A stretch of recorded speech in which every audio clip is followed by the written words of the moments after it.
wildlife and wild places around the world.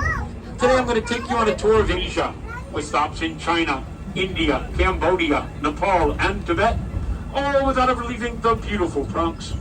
We've just traveled 7,000 miles to the wilds of Asia. The large whitish deer are Bactrian deer, newest member of our monorail family. They're a relative of the red deer of Central Asia. They were highlighted on season 6 of the zoo. He's eating the deer.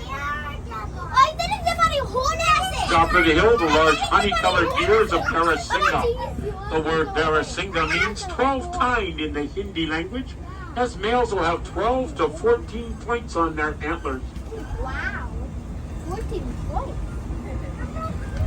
These huts coming up tell an important conservation story. Farmers in Indonesia live closely with wild animals, like elephants, which we will see shortly.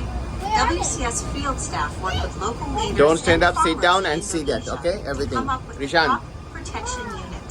Sit This down, unit and I'm gonna created too. many different ways for farming to Yeah. continue in close proximity of wild animals.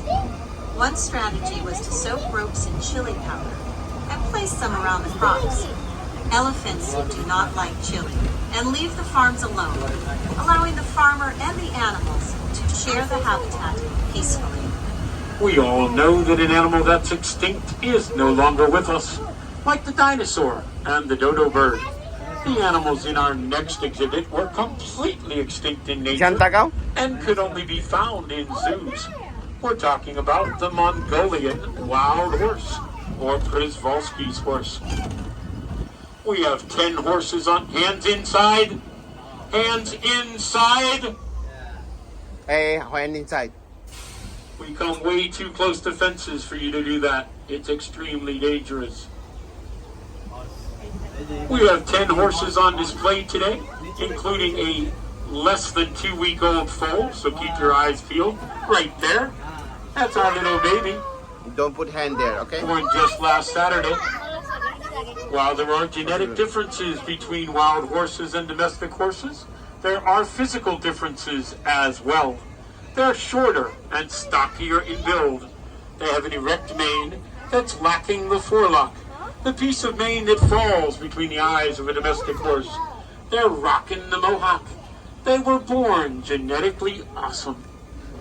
The Bronx Zoo received our first horses in 1902, and we're happy to report that Mongolian wild horses are being reintroduced into the wilds of Mongolia and southern China from both North American and Asian zoos. No, we just out of gas. Just kidding, we run on electric.